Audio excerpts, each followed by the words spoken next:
So top tips part 2. As we mentioned, we're running a series of sessions now really to summarize a lot of the key points when we're having conversations, the kind of things that we want to do and the kind of things we want to avoid.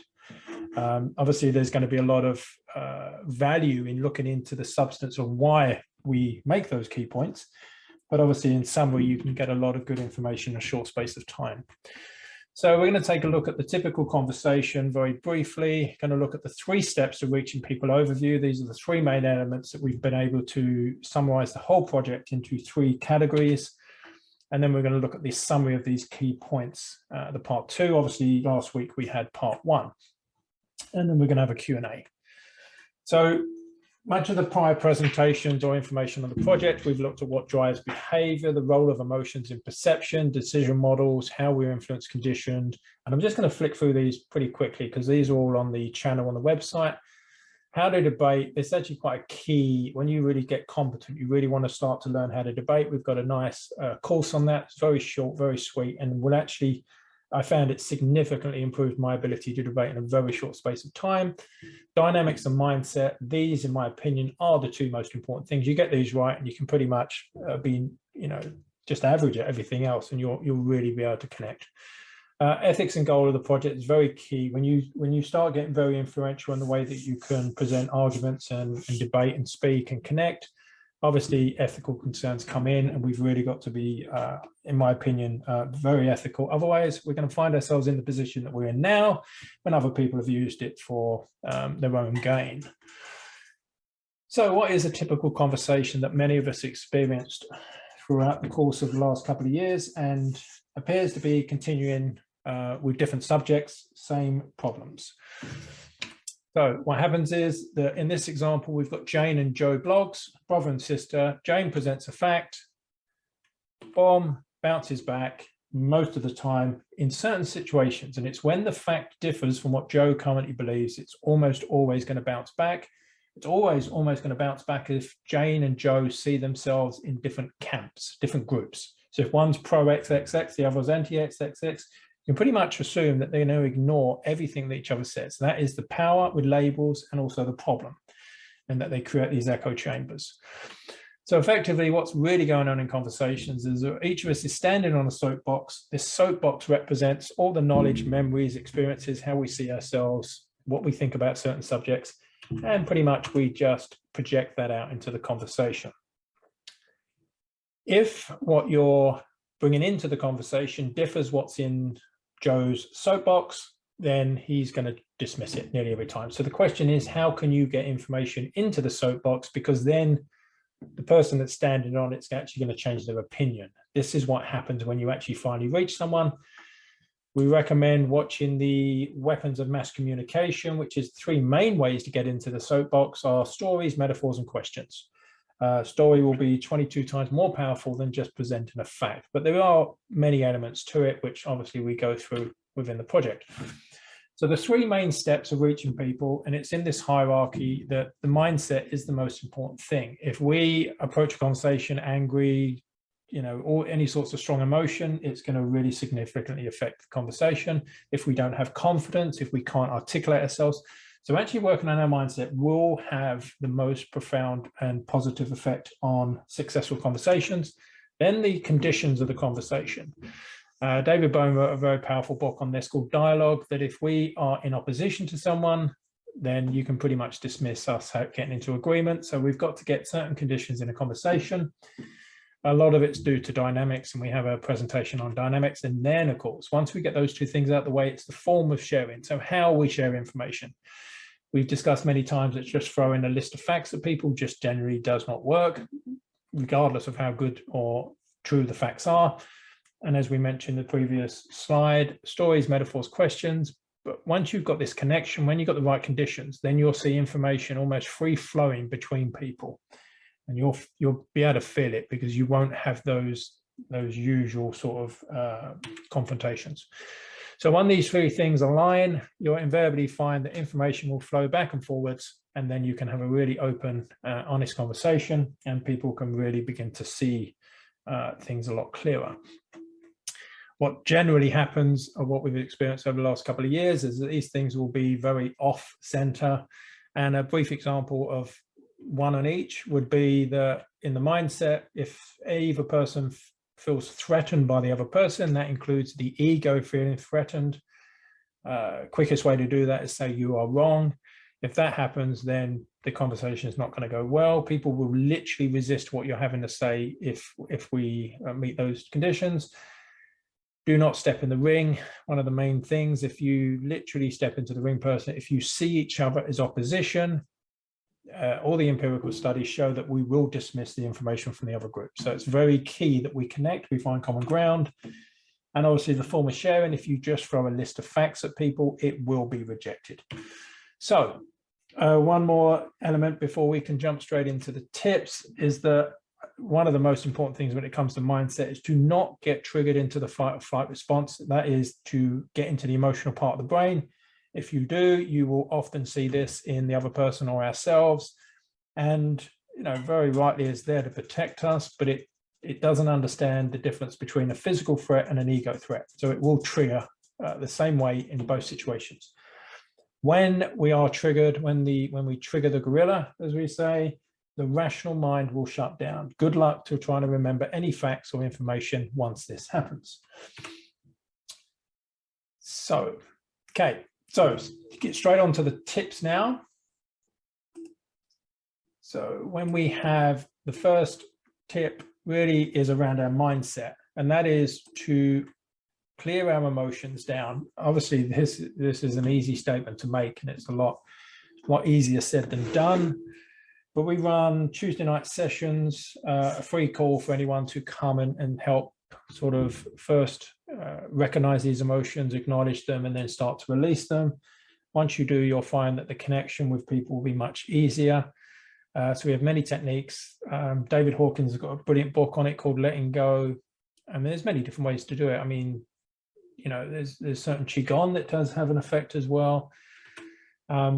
And in the upcoming events on the website, we run free workshops on this, but there are very, you can do it yourself, but it's really one of the biggest tips is if you're trying to speak to someone, but there's a lot of anger around the subject, it's really going to put them off. And you'll notice that the people that you may have sent videos or articles to people, but when the tone has a lot of anger in it, it will switch people off.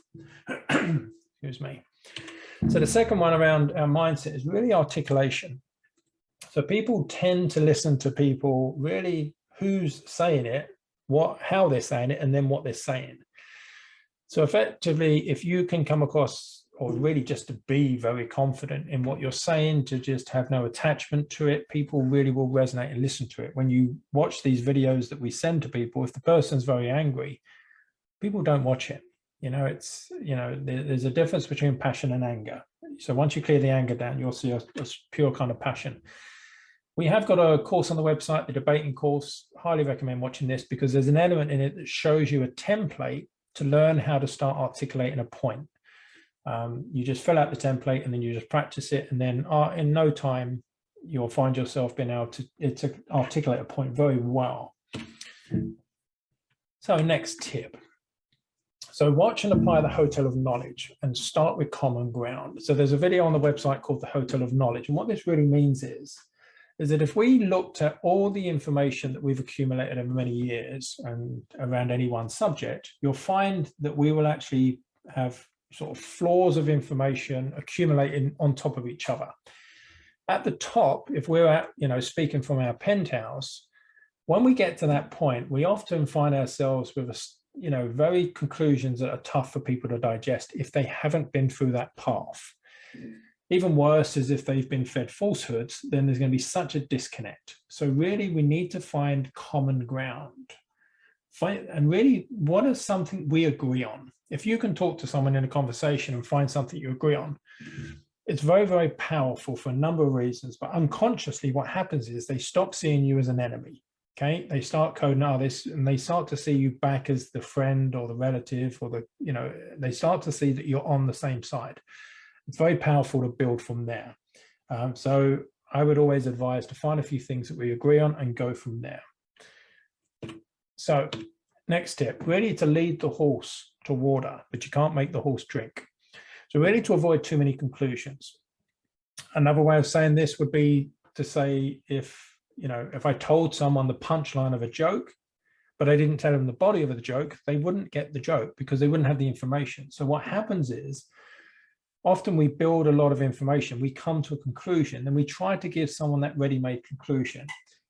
Invariably, it will not work because the person will usually believe the opposite if it's something that we've arrived at with a lot of research.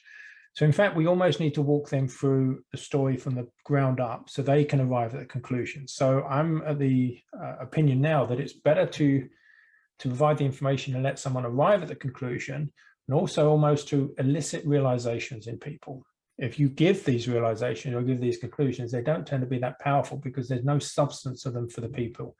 And that's, of course, really the problem that we see, as we spoke about, when if people have no substance to that conclusion, then it's not really real to them. If they then get challenged on it, they don't know. So if we were to say something like lockdowns do not work, if the person believes they do work, then we're going to find ourselves in a confrontation with the person, and it's just going to be who can justify that their soapbox is more correct. When if we say, oh, I was reading XXX article and they were talking about these points, you're literally leading them through, that then they might go, oh, well, maybe they don't work.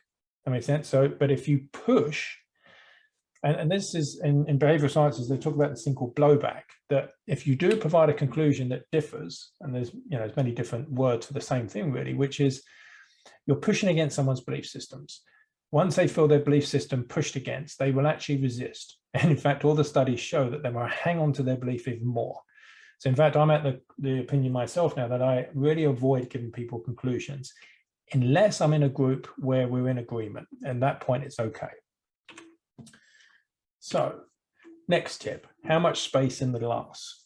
Now, it's a very fascinating thing that there's really, in any one subject, there's a certain amount of space that we have to absorb anything at any one time.